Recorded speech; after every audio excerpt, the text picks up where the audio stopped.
On the night they unveiled the tallest new tower on Victoria Island, with the city's richest people gathered under the lights to toast it, the host of the gala pointed at a pregnant woman in a cleaner's apron, called her a thief who had wandered in off the street, and ordered his security to drag her out the doors while 100 phones rose up to film it.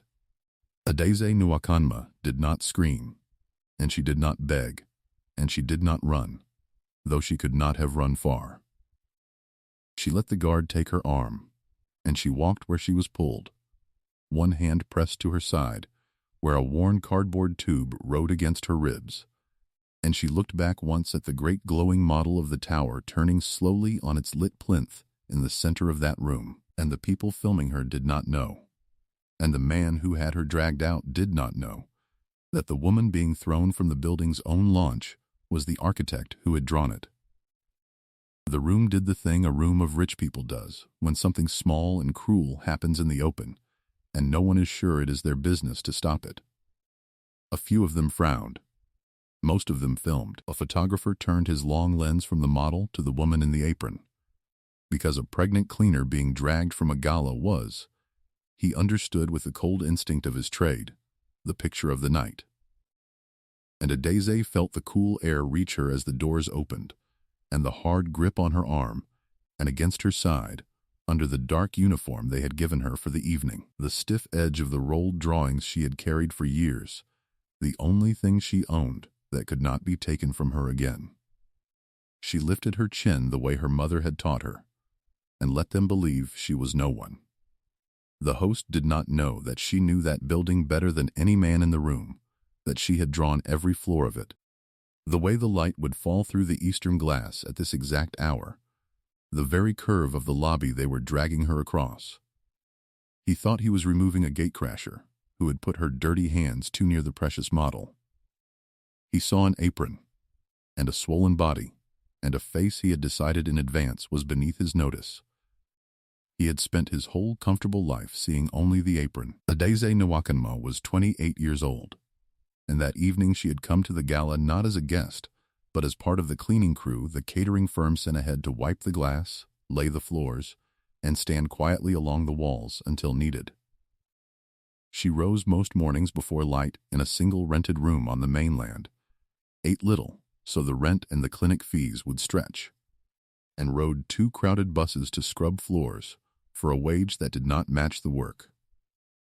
The other women on the crew thought her a little above herself, because she moved through these glittering buildings as though she had a right to them, and would stop, sometimes, before a staircase or a wall of windows, and look at it the way no cleaner ought to have time to look. The quiet one, they called her, and they did not know the half of it. She had not always carried a mop. Not so long before, Adeze Nwakanma had carried a roll of drawings into rooms like this one and been listened to. She had been an architect, fully trained and fully registered, her name on a certificate, and her signature in the title block of real buildings. And she had been good enough that her work had built another man's whole reputation, while her own name was quietly scratched out. How a registered architect came to be on her knees with a cloth in a building she herself designed is the heart of this story, and it is not a story of bad luck. It is a story of theft, done slowly, by respectable men, in clean offices, with documents. The thing every early bus and every aching hour was for was the child she carried. She was alone in it. The man who should have stood beside her had not, and she did not waste her strength on him. She ate so the child would eat, and kept her clinic appointments though the fees frightened her. And everywhere she went, against her side under whatever uniform they gave her, she carried a worn cardboard tube and a flat document wallet holding the drawings, the dated submissions, and the registration certificate that were hers, because they were the truth, and some part of her could not bear to leave the truth where a thief might reach it. Here is the very thing this channel was built for, so let me say it to you plainly before we go on.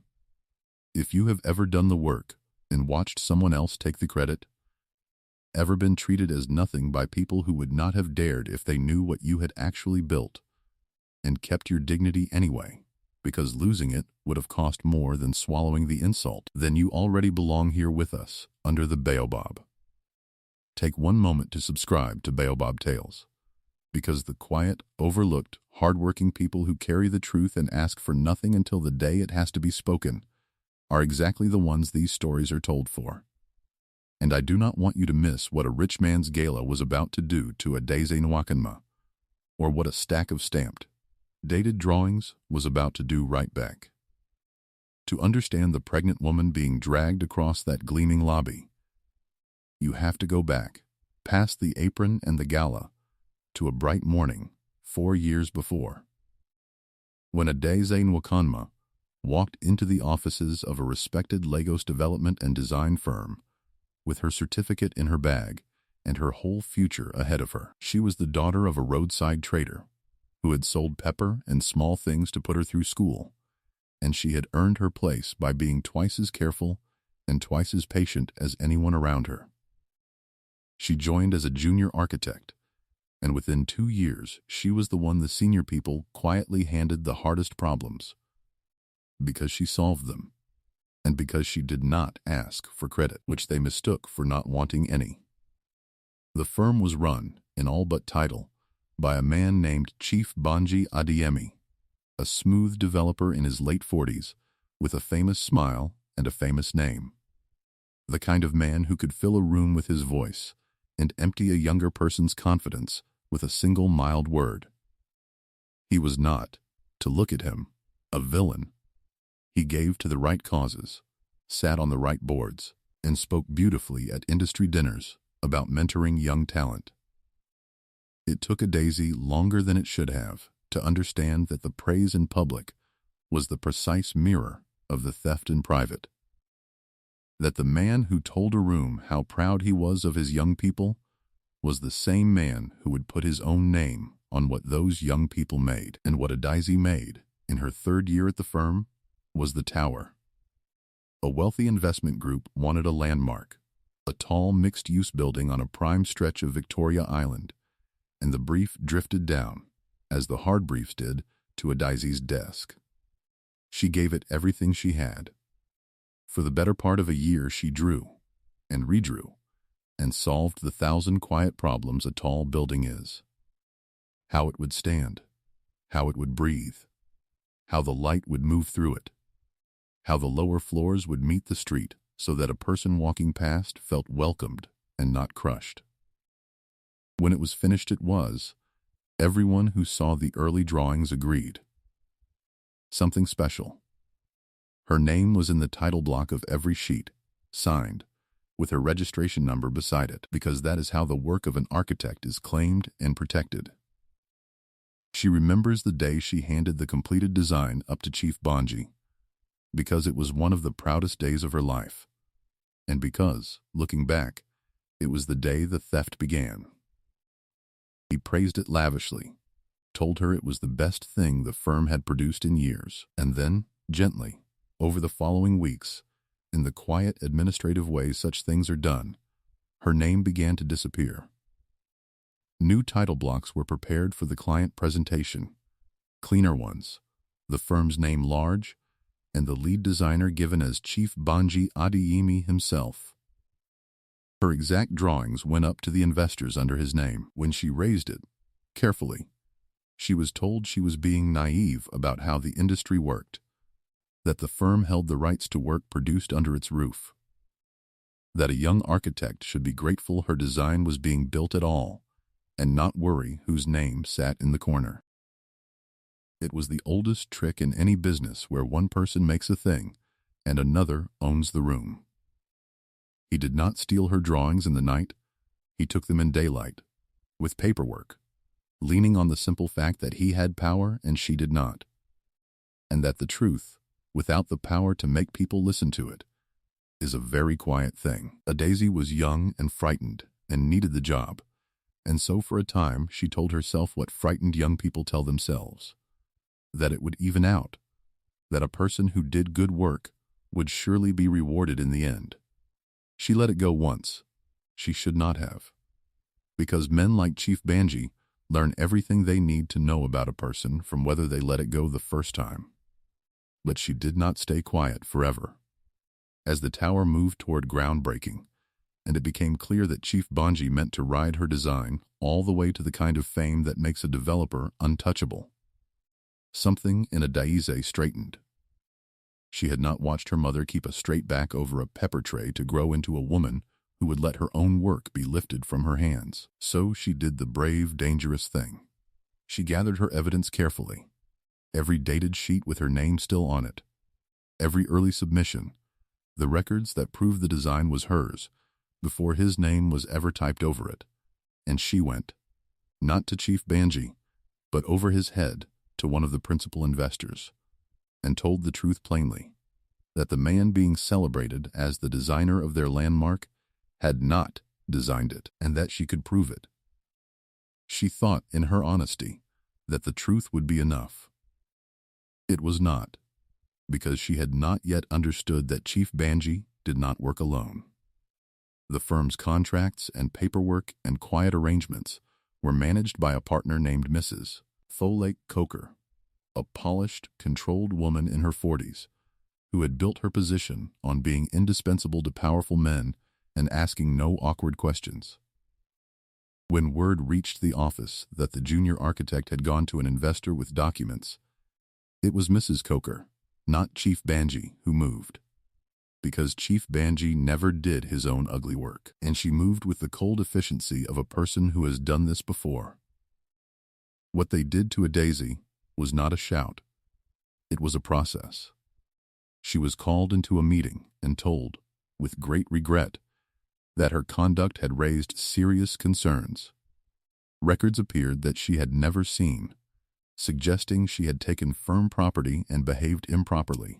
The story put about, gently and thoroughly, was that the troublesome young woman had tried to claim credit for work that was not hers and had been let go for it, the exact inversion of the truth, and the most effective lie there is, because it is the victim's own accusation turned around and aimed back at her.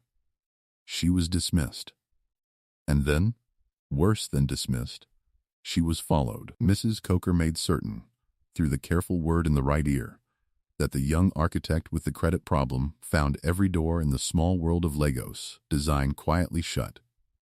No one would hire her. No one would risk it. And there was one more turn of the screw. The cruelest, because it cut at the root of who she was. To practice as an architect in Nigeria, you must be registered, and that registration can be challenged. A complaint was lodged against Adaize, framed as professional misconduct, alleging she had falsely claimed authorship and misused records. And while it dragged through its slow process, her ability to practice was clouded, her name placed under a shadow that made the shut doors final. They had not only taken her building, they had taken her profession, and very nearly her name, all of it with documents and meetings and polite regret, so that to the watching world it looked not like a crime, but like a young woman who had overreached and been justly corrected. So Adaize Nwakanma, registered architect, designer of the landmark rising on Victoria Island, fell out of the world she had earned, and into the one where the rent must be found each month somehow. She took the work she could get, which in the end was cleaning, because cleaning asks no questions and a person has to eat. She might have disappeared for good into that gray life, except that she had kept one thing and refused, through every hungry month, to let it go. The truth. The dated sheets with her name still in the corner, the registration certificate, the original submissions, everything Chief Banji's clean new title blocks were designed to bury, carried out of that firm in a worn cardboard tube, and carried still. For 2 years she carried it, and worked, and waited without quite knowing what for. She did not beg, and she did not stand outside the firm's doors. She had learned, from the slow machine that had ground over her, that going to powerful people one at a time, in private where they could manage you, was exactly how the powerful preferred to be approached, because in private, they always won. Some stubborn instinct told her that if the truth was ever to matter, it would have to be spoken not in an office, but in a room the wrong people could not empty. She did not know such a day would come. And then she saw, on the catering firm's roster pinned to the depot wall, the name of the grand event her crew had been hired to service that month. The launch of the new Victoria Island tower, her tower. This is the moment the channel was built to make you feel. So sit with it for one breath before we go on. Because if you have ever been forced to clean the floor of a room built on something you made, ever had to stand in an apron at the edge of your own stolen work while the man who took it is toasted in the middle of it, then you already know exactly how that depot roster felt in a Daisy's hands. If you've made it this far into a Daisy story, hit subscribe, because what happens next is the part I've been waiting to tell you. She did not sleep much the night she saw the roster, and she did not decide, at first, to do anything but her job. She told herself she would go, and clean, and keep her eyes down. But she packed the tube, and that night she checked it twice. The dated sheets, the certificate, the original submissions, as though some part of her already knew, because there is a difference between deciding to fight and simply being ready, and Adeze had spent 2 years being ready without admitting it to herself, the way a person keeps a door unlocked for someone they will not say aloud they are still waiting for. The night of the gala, the tower stood finished and lit against the dark, and the great glass lobby was dressed for the city's powerful. Lights strung like captured stars, long tables of more food than the poor see in a season, and a tall scale model of the building turning slowly on a lit plinth in the center of the room. And there were glossy, gold-edged programs laid at every place, telling the story of the magnificent new landmark and naming. In respectful bold letters, its celebrated designer, Chief Banji Adeyemi Adeze, arrived with the crew through the service entrance, in the dark uniform they had given her, the tube and wallet pressed flat against her side beneath it, and she went to work wiping glass she had once dreamed in lines on a page. It happened, in the end, because she could not help herself. The room filled, the speeches drew near, and Adeze, sent to tidy the center of the room, found herself standing before the lit model of her own tower. She stopped, and her eyes filled, because here it was, every floor she had agonized over, standing finished and beautiful with another man's name on the program in her apron pocket. She reached out without thinking, and let one finger hover near the eastern face where she had set the light to fall, and for one moment she was not a cleaner at all, but its architect, greeting her own work. And that was when Chief Banji saw her. Moving through his admirers, glowing with the evening, he caught sight of a woman in a catering apron, standing too close to the precious model, her hand half raised toward it. He did not recognize her. 2 years and an apron and a swollen body had made her into exactly the kind of person his eyes slid past. He saw only a servant touching what she should not touch, and in the way of a man whose whole evening was about being seen to own this building, he reacted not with a quiet word, but with a display of ownership. He raised his voice and called for security. And as heads turned and the first phones rose, something in her steady, unservile face snagged at the edge of his memory, and a flicker of real fear crossed his own. And that fear made him crueler, because frightened, powerful men always reach for the harshest version of the lie. He called her a thief. He said, for the room to hear, that she had wandered in to steal, that she was probably the kind of woman who went around claiming things that were not hers, a sentence aimed, though no one else could know it, straight at the truth, and he ordered her removed. The host of the gala, anxious that nothing spoil his glittering night, signaled his security, and a guard took Adeze by the arm. She did not pull away. She did not make the scene they were braced for. She set down her cloth and let herself be turned toward the doors, one hand pressed to her side over the tube, and the other resting, for one breath, over the child, and she walked where she was pulled, while the phones followed her, and the gold-edged programs, naming the wrong man, lay on every table she passed. which is where this story began, and where 2 years of carrying the truth met one night of a rich man's pride. What happened in the lobby was the kind of cruelty that is worse for the audience it played to. The guard walked her out through the tall glass doors, and Chief Banji came a few steps after, loud now, performing his outrage for the guests. And a daisy stopped just past the doors, and turned. And for the first time that night she spoke, clearly enough to carry back into the hush. She said that she was not a thief, that she had touched nothing, and that she knew that building better than any man inside it. And Chief Banji laughed, the easy laugh of a man certain of his ground, and asked the crowd to hear the cleaner who knew the building. Then he made his mistake. Performing for the cameras, he leaned in and said, loud enough to be filmed, that women like her always wanted to claim what better people had built, and that she should be grateful he did not have her arrested. She did not answer that in the lobby. She let them put her off the property, and walked into the dark on her own 2 feet with her chin level and the tube pressed to her side, and let him believe he had won. But the cameras had not stopped.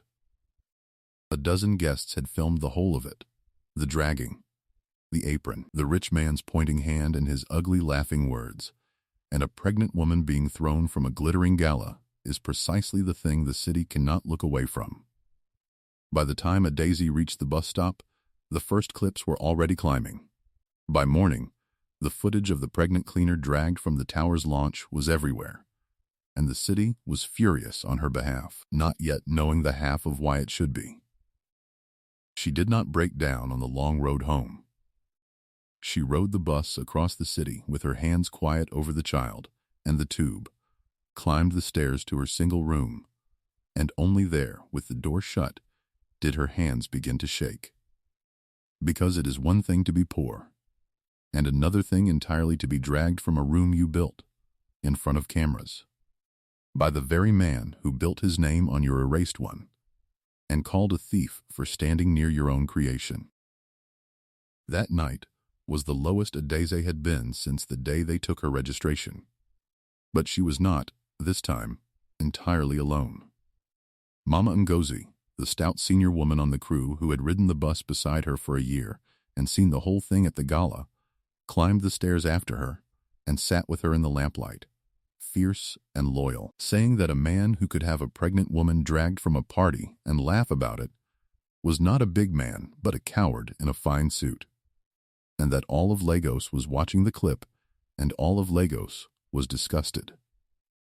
But loyalty does not make a case, and when Mama Ngozi had gone the room was quiet, and the worn tube lay on the table where Adeze had finally taken it out from against her side, and for the first time in 2 years she was angry at herself for the patience that had cost her so much.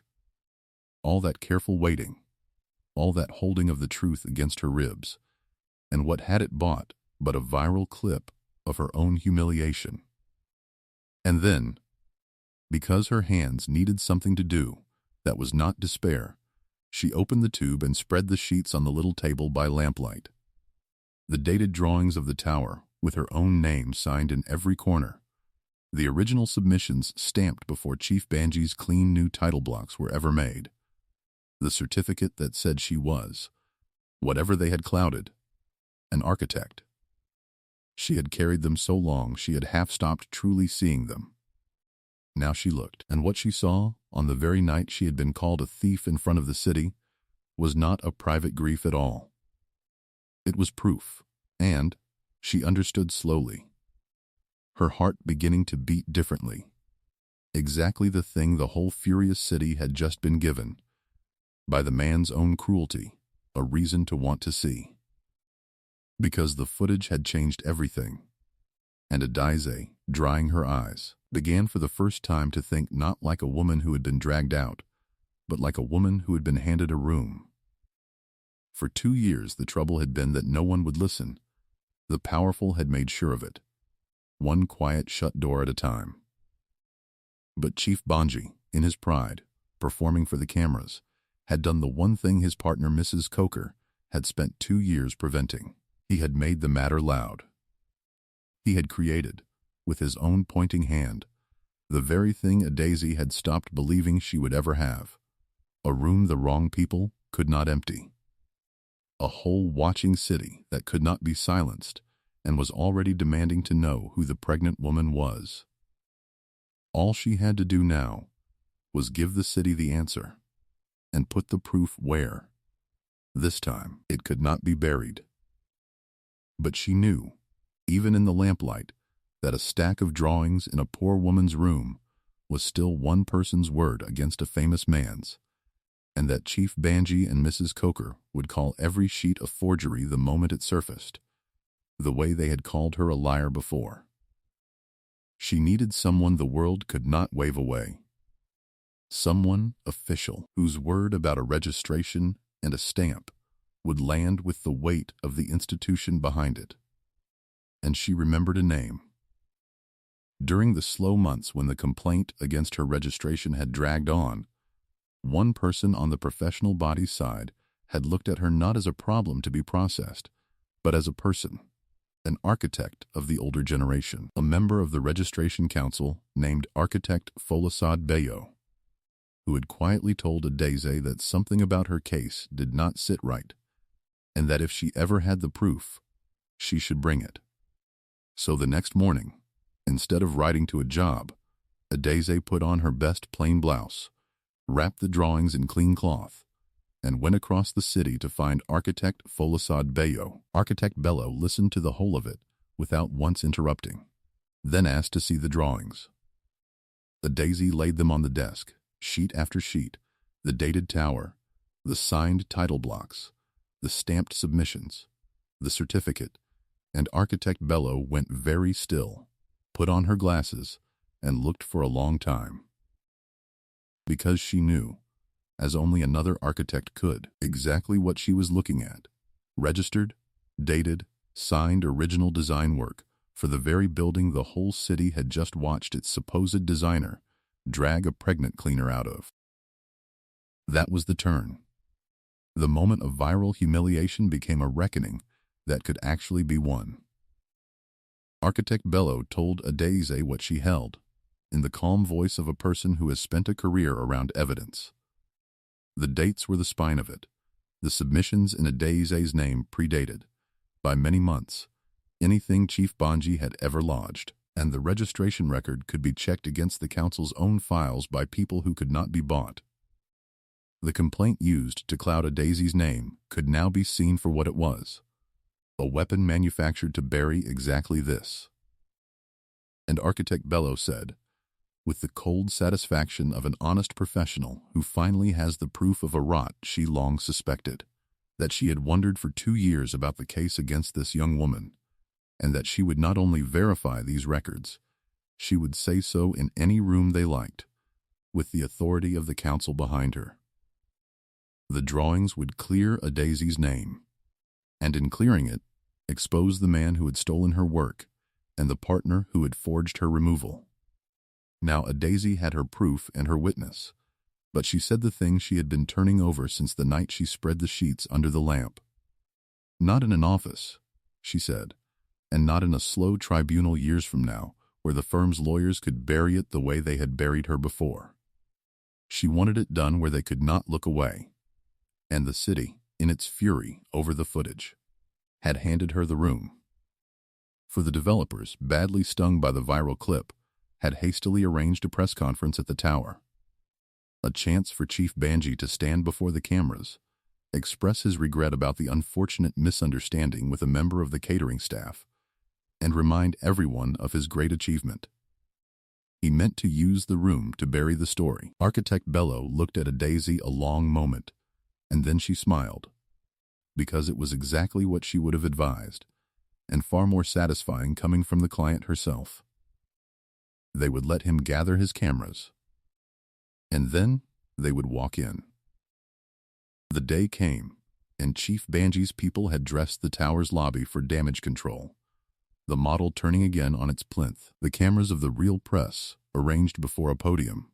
Chief Banji stood polished and grave, Mrs. Folate Coker at his side in elegant control. And he began to speak, in his beautiful voice, of his deep regret over the distressing scenes some had witnessed, of his commitment to treating all workers with dignity, of how the incident must not overshadow the historic achievement this building represented, an achievement he was humbled to have led. He did not know that architect Folicide Bello sat quietly among the guests in her dark council blazer, with a leather folder on her lap, or that Mama Ngozi stood among the watching staff. And he certainly did not know that as he reached the part about being humbled to have designed this landmark, a door at the side of the lobby would open, and Adeze Nwakanma would walk in. She did not come in a cleaner's apron. She came in her best plain blouse, the cloth-wrapped drawings in her arms and her back, as straight as her mother had ever held hers over the pepper tray, and she walked the length of that bright lobby through the turning heads and the swiveling cameras, past the model of her tower, and stood, for the second time in that room, before Chief Banji Adeyemi, this time in front of the press he had gathered to save himself. His beautiful voice stopped. His face, for one naked instant before he mastered it, showed the room everything, because the press recognized her at once. The pregnant woman from the footage, the cleaner he had called a thief, standing now calm and dignified at his own podium with documents in her arms. And Mrs. Coker was on her feet, smooth and fast, declaring this an outrage, a publicity stunt by a disgruntled former employee with a history of false claims, demanding the woman be removed, reaching, as she always had, for the lie that had worked before. And it was then that architect Folicide Bello rose from among the guests. She did not raise her voice. The truly authoritative never need to. She said that she was a member of the Professional Registration Council, and that before anyone removed anyone, the press might wish to know what the council's records actually showed about the design of this building. The lobby went still in the particular way a room goes still when an institution speaks. Mrs. Coker's mouth was still open. Chief Banji had gone the color of ash. And architect Bello opened her leather folder and began, in the level voice of a woman who has spent 30 years around the truth, to lay out what could no longer be buried. She turned the firm's own projector to her purpose, and onto the large screen behind the podium, where Chief Banji had meant to show his triumph, she put the drawings, the dated submissions, the title blocks sheet after sheet, with Adeze Nwakanma's name signed in the corner and her registration number beside it. And she said, plainly, that the design of this tower had been submitted, signed, and registered in the name of architect Adeze Nwakanma before Chief Banji Adeyemi's name appeared on a single sheet of it, every date months ahead of anything he had ever lodged, and that the council's own files would confirm every word. The cameras Chief Banji had gathered to clear himself recorded all of it. Chief Banji tried, of course. Men like him always try. He said it was a fabrication, that the firm held the rights, that this was a junior who had assisted and now claimed the whole. The same smooth phrases that had worked in a closed office 2 years before. But they did not work in a room full of cameras with the dated proof on the screen behind his head, and architect Bello let him talk, the way honest people learn to let the guilty talk, then observed, dryly, that the council does not register buildings to firms but design authorship to named, examined architects, and that the dates were not a matter of opinion. Then Adeze spoke for the first time, into the silence. She did not shout, and she did not weep, and she did not point. She said, simply, that she had drawn this building. She had given it a year of her life, every floor, and any architect in the room could look at her early sketches in the finished tower and see one hand in both. She said that when she had asked only that her name remain in the corner where she had signed it, she had been dismissed, lied about, and followed from door to door until the only work left to her was cleaning, and that a complaint had been manufactured against her very registration to make the erasure complete. And she said that 2 nights before, in the lobby of the building she had designed, the man who had taken it had called her a thief and had her dragged out for standing too close to a model of her own work. She said it without bitterness, which was the hardest thing of all, and it landed in that bright lobby harder than any accusation could have. And then the footage did its second work. The same clips that had shamed her across the city 2 days before now played in every watcher's memory against the dated drawings on the screen, and the press and the whole listening city understood at once what they had actually witnessed. They had not filmed a thief being removed. They had filmed an architect being dragged out of her own building by the man who stole it. The host of the original gala, present and sweating, understood that his security had been laid on the wrong person entirely. And Chief Banji Adeyemi stood at his own podium, before the cameras he had called, and watched the lie he had ridden for years come apart in public, line by dated line, with no closed office to retreat to, and no quiet word that could fix it. It was then that the second truth came out, the one Mrs. Folake Coker had most needed buried. Architect Bello, turning a page almost as an afterthought, observed that the council would now review not only the authorship of the design, but the complaint lodged against architect Mokanma's registration, and that a complaint manufactured on false grounds to injure a fellow professional was itself a grave matter, pointing straight at whoever had prepared it. Mrs. Coker's smooth control cracked, because the paperwork that had erased a daisy was her paperwork, prepared in her hand, and the same dated records that proved the theft would prove who had forged the cover-up. The man who took the work and the woman who managed the lie were exposed together, and some of the assembled investors, who do not enjoy being publicly attached to a fraud, were already moving quietly toward the doors and their lawyers. A daisy did not gloat. She stood in the middle of that lobby with her drawings against her, and let the silence be the verdict it was, having asked for nothing but her name, her registration, and her authorship set right where it had been wronged, because a name signed in honest work cannot be paid away, or scratched out, or dragged from a room forever. It did not all knit together in a single afternoon. These things never do. But it came, and it came hard, because the proof was beyond denial, and an institution had put its weight behind the truth. The Registration Council reviewed the records, confirmed Daisy Nwakanma as the author of the design, and cleared her name in full, striking down the manufactured complaint and restoring her standing without a shadow on it. The investors, racing to detach from a scandal, moved to credit the true designer publicly and deal directly with her. And Chief Banji Adeyemi, whose whole reputation had rested on a building he did not draw, watched it collapse in the space of a week. It did not end with shame alone. The forged records and false complaint were exactly what the authorities cannot ignore. Once they are on every screen, the council referred its findings. The police opened a file on the fabricated documents and the theft of the registered design, and Chief Banji and Mrs. Coker found themselves, smooth phrases and all, answering to people who could not be charmed. He left the world of grand galas a far smaller figure than he had entered it. A daisy did not move into the world of the podium all at once, though every door was open now. Her authorship of the tower was recorded, where the truth would outlast all of them, her name restored to the title blocks and to the building's own history. She returned to the profession not as anyone's junior to be quietly robbed, but on her own terms, and in time, with the standing she had won back and the city's goodwill behind her, she opened a small firm of her own, her name on the door, signed by her own hand. And first of all, she went home and rested, and kept every clinic appointment without fear of the fees now, so that she would come through it all safe and well, a mother with her name and her work and her life back.